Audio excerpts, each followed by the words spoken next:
ನಮ್ಮ ಇಂಡಿಯಾದಲ್ಲೇ ಕರ್ನಾಟಕ 3ನೇ ಪ್ಲೇಸ್ ಅಲ್ಲಿ ಇದೆ. ಯಾವ್ದ್ರಲ್ಲಿ ಗೊತ್ತಾ? HIV ಕೇಸಸ್ ಜಾಸ್ತಿ ಇರೋದ್ರಲ್ಲಿ ಕರ್ನಾಟಕ 3ನೇ ಪ್ಲೇಸಸ್ ಇದೆ. ಮೊನ್ನೆ ಅಷ್ಟೇ ನಮ್ಮ ಕರ್ನಾಟಕ ಗವರ್ನಮೆಂಟ್ ಏನಂತ ಅನೌನ್ಸ್ ಮಾಡಿದೆ, ಕರ್ನಾಟಕದಲ್ಲಿರುವಂತ ಎಲ್ಲಾ ಡಿಗ್ರಿ ಕಾಲೇಜು, ಪ್ರೈವೇಟ್ ಕಾಲೇಜ್ ಆಗಿರ್ಬೋದು, ಎಡೆಡ್ ಕಾಲೇಜ್ ಆಗಿರ್ಬೋದು, ಗವರ್ನಮೆಂಟ್ ಕಾಲೇಜ್ ಆಗಿರ್ಬೋದು, ಎಲ್ಲಾ ಕಾಲೇಜ್ಗಳಲ್ಲಿ ಒಂದು ಮೆಡಿಕಲ್ ಡಿಪಾರ್ಟ್ಮೆಂಟ್ ಅಲ್ಲಿ ಹೋಗಿ ಅಲ್ಲಿ HIV ಟೆಸ್ಟ್ ಗಳನ್ನ ಮಾಡಲೇಬೇಕು, ಇದು ಮ್ಯಾಂಡೇಟರಿ ಅಂತ ಹೇಳ್ಬಿಟ್ಟು ಒಂದು ಕಂಡೀಷನ್ ಅಂದ್ರೆ ಒಂದು ಅನೌನ್ಸ್ಮೆಂಟ್ ನ ಮಾಡಿದೆ. ಇವಾಗ ಎಲ್ಲಾ ಕಾಲೇಜ್ಗಳಲ್ಲಿ, ಎಲ್ಲಾ ಕಾಲೇಜ್ ಕ್ಯಾಂಪಸ್ ಗಳಲ್ಲಿ ಒಂದು HIV ಟೆಸ್ಟಿಂಗ್ ಸೆಂಟರ್ ನ ಎಸ್ಟಾಬ್ಲಿಷ್ ಮಾಡ್ತಾ ಇದ್ದಾರೆ. HIV ಟೆಸ್ಟ್ ನ ರನ್ ಮಾಡ್ತಾರೆ through out all the college students. ಏನಕ್ಕೆ ಈ ಒಂದು ನಿರ್ಧಾರವನ್ನ ಕರ್ನಾಟಕ ಗವರ್ನಮೆಂಟ್ ತಗೊಂತು ಅಂತ ನೀವು ಕೇಳೋದಾದ್ರೆ, ಕರ್ನಾಟಕದಲ್ಲಿ ಇತ್ತೀಚೆಗೆ HIV ರಿಲೇಟೆಡ್ ಒಂದು ನ್ಯೂಸ್ ಬರುತ್ತೆ. ಆ ನ್ಯೂಸ್ ಕೇಳಿದ್ರೆ ನೀವು ಕೂಡ ಶಾಕ್ ಆಗ್ತೀರಾ. ಕರ್ನಾಟಕ ಇಂಡಿಯಾದ 3rd ಪ್ಲೇಸ್ ಅಲ್ಲಿ ಇದೆ ಅಂದ್ರೆ ಸುಮಾರು 7,000 ವಿದ್ಯಾರ್ಥಿಗಳಿಗೆ HIV ಬಂದಿದೆ ಅಂತ ಹೇಳ್ಬಿಟ್ಟು ರೀಸೆಂಟ್ ಆಗಿ ಒಂದು ನ್ಯೂಸ್ ಬಂದಿದೆ. ಅದನ್ನ ಇಟ್ಕೊಂಡು ಕೆಲವು ಸರ್ವೆಗಳನ್ನ ಮಾಡಿದ್ದಾರೆ ಇಯರ್ ಆನ್ ಇಯರ್. ಅದು ಎಷ್ಟು ರೈಸ್ ಆಗಿದೆ ಅಂಡ್ ಅದಕ್ಕೆ ಕಾರಣಗಳೇನು ಅಂತ ನಾನು ಹುಡುಕಿದಾಗ ನನಗೆ ಶಾಕ್ ಆಯ್ತು, ಏನಕ್ಕೆ ಈ ತರ ಎಲ್ಲ ಹೋಗ್ತಿದೆ ಅಂತ ಹೇಳ್ಬಿಟ್ಟು. ಅಂಡ್ ತುಂಬಾ ಜನಕ್ಕೆ ಒಂದು ಮಿಸ್ಕಾನ್ಸೆಪ್ಷನ್ ಇರುತ್ತೆ, HIV ಬಂದ್ರೆ ಅವರು ಬದುಕೋದಿಲ್ಲ, ಹೋಗ್ಬಿಡ್ತಾರೆ, ಸತ್ತೋಗ್ಬಿಡ್ತಾರೆ ಬೇಗ ಅಂತ ಹೇಳ್ಬಿಟ್ಟು. That's not true. HIV is not a death sentence ಅಂತ ಹೇಳ್ಬಿಟ್ಟು ಒಂದು ಮೆಡಿಕಲ್ ನ್ಯೂಸ್ ಇದೆ. ಸೊ HIV ಯಾವ ರೀತಿ ಬರುತ್ತೆ, ಈಗ ನಮ್ಮ ಕರ್ನಾಟಕದಲ್ಲಿ ಜಾಸ್ತಿ ಆಗೋದಕ್ಕೆ ಕಾರಣಗಳೇನು, ಆಕ್ಚುಲಿ HIV ಅಂದ್ರೆ ಏನು, ಏಡ್ಸ್ ಬಂದ ಮೇಲೆ ಏನೇನಾಗುತ್ತೆ, HIV ಬಂದ್ರೆ ಎಷ್ಟು ವರ್ಷ ಒಬ್ಬ ಮನುಷ್ಯ ಬದುಕಬಹುದು, ಬಂದ ತಕ್ಷಣ ಟ್ರೀಟ್ ಮಾಡಿಸಿದ್ರೆ ಅವರು ಯಾವ ರೀತಿ ಟ್ರೀಟ್ ಮಾಡಿಸಿದ್ರೆ ಏನಾಗಬಹುದು, ಅಂಡ್ HIV ಇರುವಂತ ಪೇಷಂಟ್ಸ್ ಗಳನ್ನ ಸಮಾಜ ಅಕ್ಸೆಪ್ಟ್ ಮಾಡ್ಕೊಳ್ಳೋದಿಲ್ಲ, ಫಾರ್ ವಾಟ್ ರೀಸನ್. ಈ ಎಲ್ಲಾ ವಿಚಾರಗಳನ್ನ ಇವತ್ತು ಈ ವಿಡಿಯೋದಲ್ಲಿ ನಾವು ಡಿಸ್ಕಸ್ ಮಾಡೋಣ. So let's get into Karnataka's HIV report.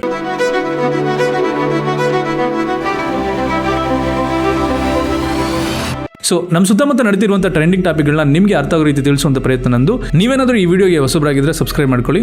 ಏನಾಗುತ್ತೆ, ನ್ಯಾಷನಲ್ ಏಡ್ಸ್ ಕಂಟ್ರೋಲ್ ಬೋರ್ಡ್ ಅಂತ ಇದೆ ನ್ಯಾಷನಲ್ ಲೆವೆಲ್ಗೆ. ಅದೇ ರೀತಿ ನಮ್ಮ ಸ್ಟೇಟ್ ಅಲ್ಲೂ ಕೂಡ ಸ್ಟೇಟ್ ಅಲ್ಲಿ ಏಡ್ಸ್ ಕಂಟ್ರೋಲ್ ಬೋರ್ಡ್ ಅಂತ ಇರುತ್ತೆ. ನ್ಯಾಷನಲ್ ಏಡ್ಸ್ ಕಂಟ್ರೋಲ್ ಬೋರ್ಡ್ ಅಲ್ಲಿ ಆ ಒಂದು ಆರ್ಗನೈಸೇಷನ್ ಅಲ್ಲಿ ಒಂದು ರಿಪೋರ್ಟ್ ಬರುತ್ತೆ. ಕರ್ನಾಟಕದಲ್ಲಿ ಈ ರೀತಿ ಒಂದು ರೀತಿ ರೈಸ್ ಆಗಿದೆ. ರೈಸ್ ಆಗಿರೋದು ಒಂದು ದೊಡ್ಡ ಕನ್ಸರ್ನ್ ಆಗಿರೋ ಕಾರಣಕ್ಕೆ, ಎಸ್ಪೆಷಲಿ ಯಾವ ಒಂದು ಏಜ್ ಅಲ್ಲಿ ಇರೋರಿಗೆ ರೈಸ್ ಆಗಿದೆ ಅನ್ನೋದು ಮ್ಯಾಟರ್ ಆಗುತ್ತೆ. 18 to 35 ಏಜ್ ಅಲ್ಲಿ ಇರೋರಿಗೆ ಈ ಒಂದು ಏಡ್ಸ್ ಕೇಸಸ್ ಗಳೆಲ್ಲ ರೈಸ್ ಆಗಿದೆ. ಆ ಒಂದು ಕಾರಣಕ್ಕೆ ಕರ್ನಾಟಕನ ಈಗ ಹಾಟ್ ಸ್ಪಾಟ್ ಅಲ್ಲಿ ಇಟ್ಟು ಟೆಸ್ಟಿಂಗ್ ಗಳನ್ನ ಜಾಸ್ತಿ ಮಾಡ್ತಿದ್ದಾರೆ. ಈ ನ್ಯೂಸ್ ಅಲ್ಲಿ ಬಿಗ್ ಟ್ವಿಸ್ಟ್ ಏನಂದ್ರೆ, ಸುಮಾರು 54,000ದಿಂದ 56,000 ಜನಗಳಿಗೆ ಏಡ್ಸ್ ಇದೆ, ಆದ್ರೆ ಅವ್ರಗಳಿಗೆ ಗೊತ್ತೇ ಇಲ್ಲ ಅವ್ರಿಗೆ ಏಡ್ಸ್ ಇದೆ ಅಂತ ಹೇಳ್ಬಿಟ್ಟು. ಈ ಒಂದು ರಿಸ್ಕ್ ಅನ್ನೋದು ಎಷ್ಟು ಡೇಂಜರ್ ಅಂತಂದ್ರೆ, ಅವರಿಂದ ಎಷ್ಟು ಜನಕ್ಕೆ ಬೇಕಾದ್ರೂ ಟ್ರಾನ್ಸ್ಫರ್ ಆಗ್ಬೋದು, ಅವ್ರಿಗೂ ಗೊತ್ತಾಗೋದಿಲ್ಲ, ಯಾರಿಗಿದೆ ಅವ್ರಿಗೂ ಗೊತ್ತಾಗೋದಿಲ್ಲ, ಯಾರಿಗೆ ಟ್ರಾನ್ಸ್ಫರ್ ಆಗುತ್ತೆ ಅವ್ರಿಗೂ ಕೂಡ ಗೊತ್ತಾಗೋದಿಲ್ಲ. ಯಾಕೆ ಅಂತಂದ್ರೆ HIV ಅಂದ್ರೆ ಹಾಗೆ, ಅದರ ಸಿಂಪ್ಟಮ್ ಗಳು ಯಾರಿಗೂ ಕೂಡ ಗೊತ್ತಾಗೋದಿಲ್ಲ ಅಪ್ ಟು 7 to 8 years ಅಂತ ಒಂದು ಮಾಹಿತಿ ಇದೆ. ಫಸ್ಟ್ 2 weeks ಅಲ್ಲಿ ಬೇರೆ ತರ ಒಂದು ಸಿಂಪ್ಟಮ್ಸ್ ಇರುತ್ತೆ, ಅದಾದ ನಂತರ ಬೇರೆ ನೆಕ್ಸ್ಟ್ ಸ್ಟೇಜ್ 1, ಸ್ಟೇಜ್ 2, ಸ್ಟೇಜ್ 3 ಇದೆ. ಆ ಒಂದು ಸ್ಟೇಜ್ 2 ನಲ್ಲಿ ಹೋದಾಗ ಸುಮಾರು 6 to 8 years ವರೆಗೂ ಯಾವುದೇ ಒಂದಷ್ಟು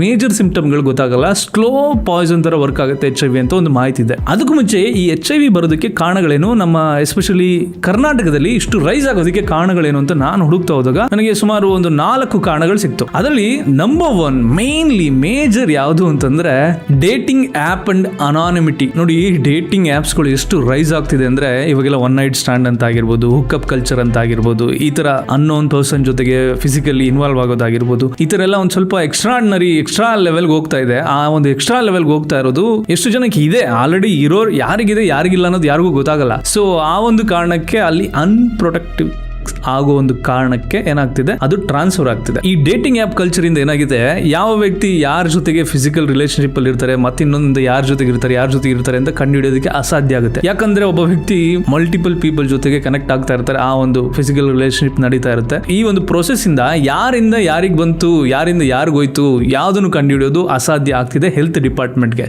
ಈಗ ಹೆಲ್ತ್ ಡಿಪಾರ್ಟ್ಮೆಂಟ್ ಬಿಗ್ಗೆಸ್ಟ್ ಚಾಲೆಂಜ್ ಏನಂದ್ರೆ, ಯಾರಿಗಿದೆ, ಯಾರಿಂದ ಬಂತು, ದ ಸೋರ್ಸ್, ಅದನ್ನ ಕಂಡುಹಿಡಿಯೋದು ದೊಡ್ಡ ಚಾಲೆಂಜ್ ಆಗುತ್ತೆ. ಯಾಕಂದ್ರೆ ಸೋರ್ಸ್ ಕಂಡಿಡಿದ್ರೆ ಅದು ಬೇರೆಯವ್ರಿಗೆ ಸ್ಪ್ರೆಡ್ ಆಗೋದನ್ನ ತಡಿಬಹುದು, ಆದ್ರೆ ಸೋರ್ಸ್ ನ ಕಂಡಿಡೋದಕ್ಕೆ ಇವ್ರ ಕೈಲಿ ಆಗ್ತಾ ಇಲ್ಲ, because of this dating app culture. ಅದರಿಂದ ಕೂಡ ಟ್ರಾನ್ಸ್ಫರ್ ಆಗಿದೆ ಅಂತ ಹೇಳ್ಬಿಟ್ಟು ಮಾಹಿತಿ ಇದೆ.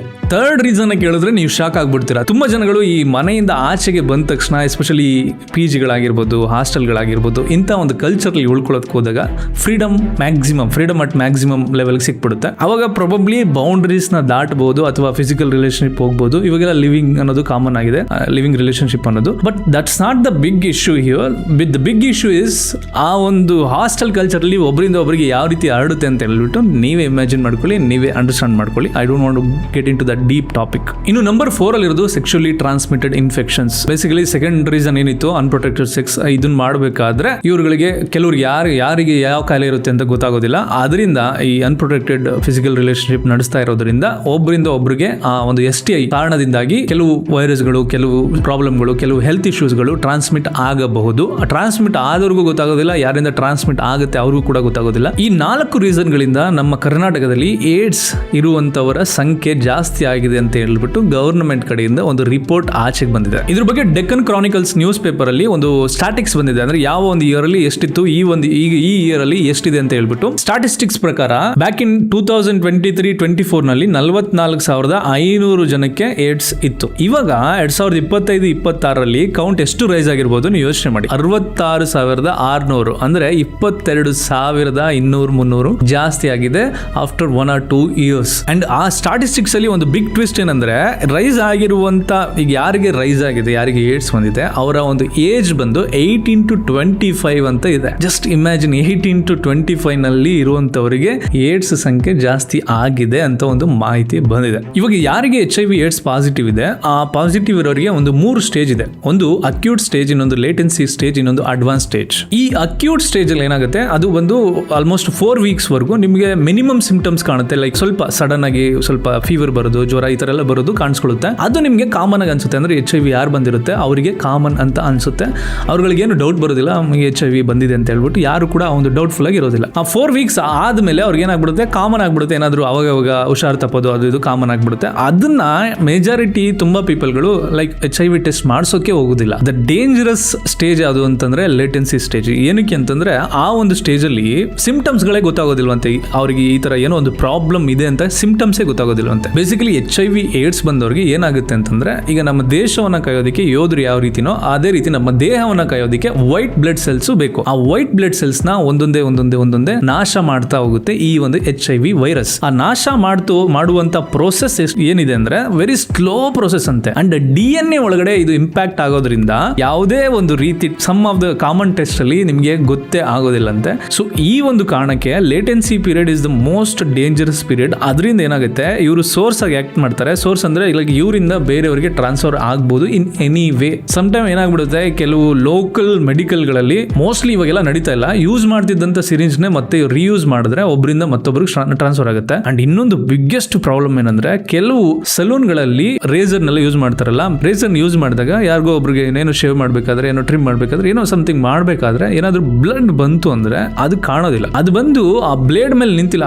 ಅವರು ಬ್ಲೇಡ್ ನ ಎಕ್ಸ್ಚೇಂಜ್ ಮಾಡ್ಬೋದು, ಅಂದ್ರೆ ಬ್ಲೇಡ್ ನ ಚೇಂಜ್ ಮಾಡ್ಬೋದು. ಬಟ್ ಅದನ್ನ ಯೂಸ್ ಮಾಡ್ತಾರಲ್ಲ ರೇಸರ್, ಆ ರೇಸರ್ ನ ಚೇಂಜ್ ಮಾಡೋದಿಲ್ಲ. ರೇಸರ್ ನ ಪ್ರಾಪರ್ ಆಗಿ ಕ್ಲೀನ್ ಮಾಡ್ಲಿಲ್ಲ ಅಂತಂದ್ರೆ ತುಂಬಾ ಹಾಟ್ ವಾಟರ್ ಅಲ್ಲಿ ಆಲ್ಮೋಸ್ಟ್ 100°C ಇರುವಂತ ಹಾಟ್ ಬಾಯ್ಲಿಂಗ್ ವಾಟರ್ ಅಲ್ಲಿ ನೀವು ಕ್ಲೀನ್ ಮಾಡಬೇಕು. ಆ ತರ ಎಲ್ಲ ಎಷ್ಟು ಸೆಲೂನ್ ಗಳು ಮಾಡ್ತಾರೋ ಗೊತ್ತಿಲ್ಲ. ಅಕಸ್ಮಾತ್ ಅದನ್ನೇನು ಕ್ಲೀನ್ ಮಾಡ್ದೇನೆ ಇವರು ಹೊಸ ಬ್ಲೇಡ್ ಹಾಕಿ ನೆಕ್ಸ್ಟ್ ಯಾರಿಗೆ ಶೇವ್ ಮಾಡೋದಕ್ಕೆ ಹೋಗ್ತಾರೆ ಅವ್ರಿಗೆ ಏನಾದ್ರು ಬ್ಲಡ್ ಬಂತು ಅಂದ್ರೆ, ಈ ಬ್ಲಡ್ ಆ ಬ್ಲಡ್ ಏನಾದ್ರೂ ಮಿಂಗಲ್ ಆಯ್ತು ಅಂದ್ರೆ ಸಂಭವ ಅವರಿಗೂ ಬರುವಂತ ಸಾಧ್ಯತೆಗಳು ಇದೆ. ಈ ತರನು ಕೂಡ ನಡೆದಿರುವಂತ ಕೇಸಸ್ ಗಳು ಇದೆ. ಅಂಡ್ ಸ್ಟೇಜ್ 3 ಬಂದು ಅಡ್ವಾನ್ಸ್ಡ್.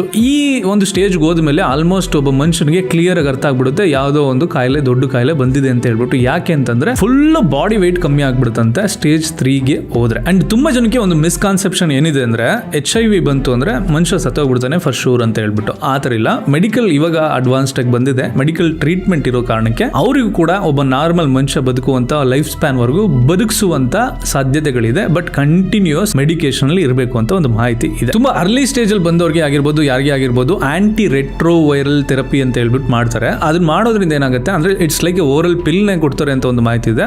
ಅದು ಪಿಲ್ ನ ಕಂಟಿನ್ಯೂಸ್ ಆಗಿ ತಗೋಬೇಕು for a very long period ಅಂತ ಇದೆ. ಅದನ್ನ ತಗೊಳ್ಳೋದ್ರಿಂದ ಒಬ್ಬ ನಾರ್ಮಲ್ ಮನುಷ್ಯ 70 to 80 years ಏನ್ ಬದುಕ್ತಾನೆ ಆ ಒಂದು ಲೈಫ್ ಸ್ಪ್ಯಾನ್ ತನಕ ಬದುಕಬಹುದು, ಈ ಒಂದು ಅವರಿಗೆ HIV ಬಂದಿದ್ರೆ ಅಂತ ಇದೆ. ಅದನ್ನ ಟ್ರೀಟ್ ಮಾಡಬೇಕಾದ್ರೆ ಒಂದು ಕಂಡೀಷನ್ ಇದೆ, UU ಅಂತ ಹೇಳ್ಬಿಟ್ಟು. UU ಅಂತಂದ್ರೆ ಅನ್ಡಿಟೆಕ್ಟೇಬಲ್, ದಟ್ ಇಸ್ ಈಕ್ವಲ್ ಟು ಅನ್ಟ್ರಾನ್ಸ್ಫರೇಬಲ್ ಅಂತ ಹೇಳ್ಬಿಟ್ಟು. ಯಾವ ಒಂದು ಮನುಷ್ಯನಲ್ಲಿ ವೈರಸ್ ನ ಡಿಟೆಕ್ಟ್ ಮಾಡೋದಕ್ಕೆ ಆಗೋದಿಲ್ವೋ ಆ ಒಬ್ಬ ವ್ಯಕ್ತಿಯಿಂದ ಬೇರೆಯವರಿಗೆ ಈ ಒಂದು ವೈರಸ್ ಟ್ರಾನ್ಸ್ಫರ್ ಆಗೋದಿಲ್ಲ ಅಂತ ಹೇಳ್ಬಿಟ್ಟು ಒಂದು ಮೆಡಿಕಲ್ ಟರ್ಮ್ ಅಲ್ಲಿ UU ಟರ್ಮ್ ಅಂತ ಹೇಳ್ತಾರೆ. ಇವಾಗ ಒಂದು ಕಂಡೀಷನ್ ತಗೋಣ, ಅಕಸ್ಮಾತ್ ಒಬ್ಬ ವ್ಯಕ್ತಿ ಫಿಸಿಕಲ್ ರಿಲೇಶನ್ಶಿಪ್ ಹೋಗ್ತಾರೆ ಯಾರ್ದೋ ಜೊತೆಗೆ, ಆ ವ್ಯಕ್ತಿಗೆ ಯಾರ ಜೊತೆಗೆ ಹೋಗಿರ್ತಾರೋ ಅವರಿಗೆ ಈ ರೀತಿ ಒಂದು HIV ಇದೆ ಅಂತ ಹೇಳ್ಬಿಟ್ಟು ಗೊತ್ತಾಗುತ್ತೆ. ಗೊತ್ತಾದ ತಕ್ಷಣ ವಿದಿನ್ 72 hours ಅಲ್ಲಿ ಅವ್ರು ಏನ್ ಮಾಡಿದ್ರೆ ಒಂದು ಹೈ ರಿಸ್ಕ್ ಫ್ಯಾಕ್ಟರ್ ಇಂದ ಆಚೆಗೆ ಬರ್ಬೋದು. ಒಂದು ಟ್ರೀಟ್ಮೆಂಟ್ ಇದೆ, ಪೋಸ್ಟ್ ಪೋಸ್ಟ್ ಎಕ್ಸ್ಪೋಜರ್ ಪ್ರೊಫಿಲಾಕ್ಸಿಸ್ ಅಂತ ಹೇಳ್ಬಿಟ್ಟು ಆ ಒಂದು ಟ್ರೀಟ್ಮೆಂಟ್ ಮಾಡಿಸೋದ್ರಿಂದ ಒಂದು maximum like high risk factor ಹೋಗೋದನ್ನ ತಡಿಬಹುದು ಅಂತ ಹೇಳ್ಬಿಟ್ಟು ಮೆಡಿಕಲಿ ಅಡ್ವಾನ್ಸ್ಡ್ ಆಗಿ ಒಂದು ಟ್ರೀಟ್ಮೆಂಟ್ಸ್ ಇದೆ. 2017 ಅಲ್ಲಿ ಒಂದು ಆಕ್ಟ್ ಬರುತ್ತೆ. ಏನಂತಂದ್ರೆ ಈಗ HIV ಬಂದದನ್ನ ಸೋಷಿಯಲಿ ತುಂಬಾ ಜನ ಅಕ್ಸೆಪ್ಟ್ ಮಾಡ್ಕೊಳ್ಳೋದಿಲ್ಲ.